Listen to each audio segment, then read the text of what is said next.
कर्जत तालुक्यातील प्रस्तावित टोरेंट जलविद्युत प्रकल्पाविरोधात स्थानिकांसह आता शिवसेना उद्धव बाळासाहेब ठाकरे पक्षानेही आक्रमक भूमिका घेतली असून या प्रकल्पाविरोधात विविध शासकीय अधिकाऱ्यांना निवेदने सादर करण्यात आली। गुरुवारी पक्षाचे विविध पदाधिकारी व तसंच लोकप्रतिनिधींनी तहसीलदार, प्रांत अधिकारी, वन विभाग आणि पोलीस प्रशासनाला निवेदने देत प्रकल्प तत्काळ स्थगित करण्याची मागणी केली। या प्रकल्पासाठी वन विभागाच्या सुमारे 600 एकर जमिनीचा वापर होणार असून अंदाजे 2.5 ते 3 लाख झाडांची कत्तल होण्याची भीती व्यक्त करण्यात आली आहे। त्यामुळे पर्यावरण प्रेमी व स्थानिक नागरिकांमध्ये तीव्र नाराजी पसरली आहे। पंचायत समिती कर्जतच्या उपसभापती चित्रा जगदीश ठाकरे यांनी जिल्हाधिकाऱ्यांना दिलेल्या निवेदनात म्हटलं आहे की या प्रकल्पामुळे पाली व पोटल ग्रामपंचायत हद्दीतील जनजीवन विस्कळीत होणार असून विशेषतः आदिवासी नागरिकांचं मोठं नुकसान होईल। त्यांच्या जमिनी, उपजीविका आणि नैसर्गिक साधन संपत्ती धोक्यात येणार असल्याचं त्यांनी नमूद केलंय। निवेदनात पुढे नमूद करण्यात आलं आहे की प्रकल्पासाठी जमिनीखाली 250 ते 300 फूट खोल खड्डे व दरी सदृश्य विहिरी खोदल्या जाणार असून त्यामुळे परिसरात भूकंप सदृश्य हादरे बसण्याची शक्यता आहे। यामुळे घरांना तडे जाणं व अपघात होण्याचा धोका निर्माण होऊ शकतो। तसंच मोठ्या प्रमाणात वृक्षतोड झाल्यास वन्यजीवांचं स्थलांतर होऊन ते मानवी वस्तीत येण्याची भीती व्यक्त करण्यात आली आहे। यामुळे शेतकऱ्यांच्या शेतीचं व घरांचं नुकसान होऊ शकतं। प्रकल्पातून निर्माण होणाऱ्या वीज व पाण्याचा स्थानिकांना फायदा न होता तो इतर शहरांना पुरवठा केला जाणार असल्याचाही आरोप करण्यात आला आहे।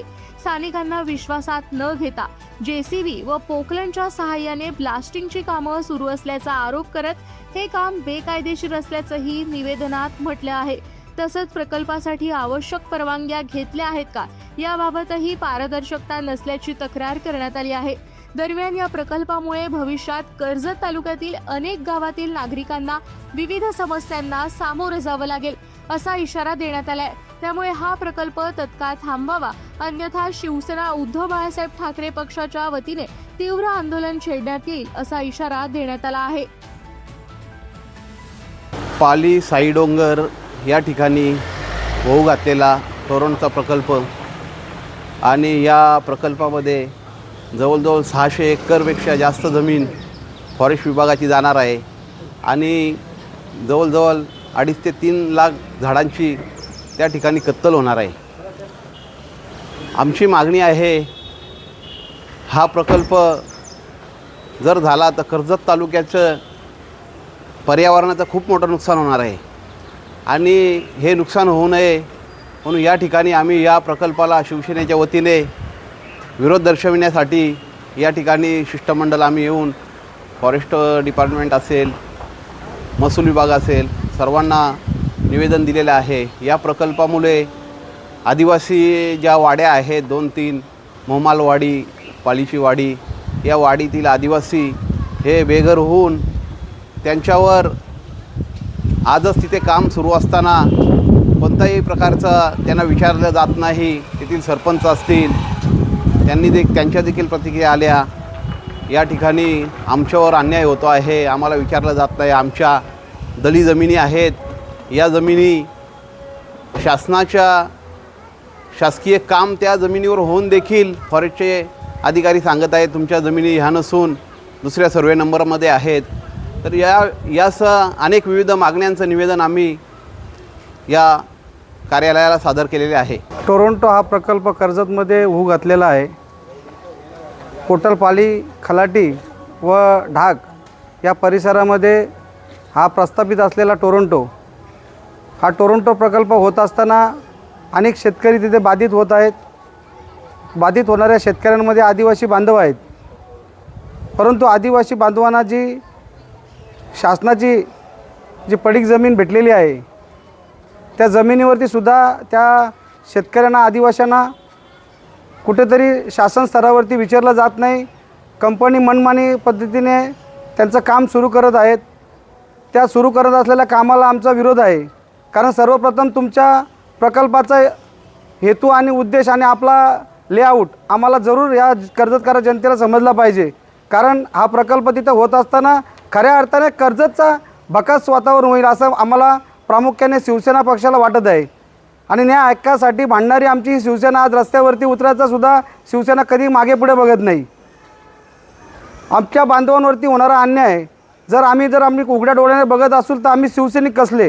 म्हणून आज आमच्या पक्षाच्या वतीने आम्ही आज तहसील कार्यालय असेल, DSP ऑफिस असेल, फॉरेस्ट ऑफिस असेल, इथे आम्ही निवेदन दिलेलं आहे. आम्ही प्रामुख्याने आमच्या मागण्या सांगितल्या आहेत की या टोरंटो प्रकल्पामुळे तालुक्याला हानी पोचणार आहे. या सर्व मागण्या आम्ही घेऊन प्रत्यक्षरित्या आज सर्वजण आम्ही इथे सर्व पदाधिकारी तहसील कार्यालयामध्ये आलेलो आहोत. पुढील कालावधीमध्ये जर याचा विचार या शासकीय स्तरावरती आणि कंपनी मिळून जर केला नाही तर उग्र आंदोलन शिवसेनेच्या वतीने या तालुकाभर आम्ही घोषित करू. कारण खऱ्या अर्थाने 600 एकर जमीन जी फॉरेस्ट लँड जी या कंपनीला जसं आपण बोलतो हुंड्यामध्ये दिली जाते तसं सरकारने याला हुंड्यामध्ये दिली का काय अशी आमची भावना आहे. कारण या तालुक्यात नव्हे, महाराष्ट्रात नव्हे तर देशभरात जेव्हा फॉरेस्ट रस्त्याला आडवा येतो तेव्हा तिथे रस्ता होत नाही. मग तुमच्या माध्यमातून आम्ही एवढंच सांगतो की कर्जत मुरबाड रस्ता असेल, कर्जत कल्याण रस्ता असेल, कर्जत पलसदरी मार्गे खोपोली रस्ता असेल, तिथे ज्या फॉरेस्टच्या वतीने ज्या रस्त्याचं काम अडकलेलं आहे तिथं आमच्या मायबापाच्या आम्ही जमिनी देऊन तिथं तर फॉरेस्ट ही हस्तांतरित जागा करीत असेल, जशी आता कंपनीला हस्तांतरित केलेली आहे, तर आम्हीसुद्धा आमच्या जमिनी हस्तांतरित करू आणि सरकारला ही जमीन फॉरेस्टने ही राज्य शासन किंवा केंद्र शासना रोडसाठी द्यावी. या आपल्या माध्यमातून आम्ही जनतेला जागृत करून सांगत आहोत. आपल्याला एवढंच सांगेल की याचा विचार पुढील कालावधीमध्ये लवकरात लवकर कंपनीने करावा, नाहीतर आम्ही आमची पुढची पावले शिवसेना स्टाईलने घेऊ, एवढंच आपल्या माध्यमातून सांगू. आपल्या परिसरातील ताज्या बातम्या आणि घडामोडी सर्वात अगोदर पाहण्यासाठी कर्जत अपडेटला सबस्क्राईब करायला विसरू नका.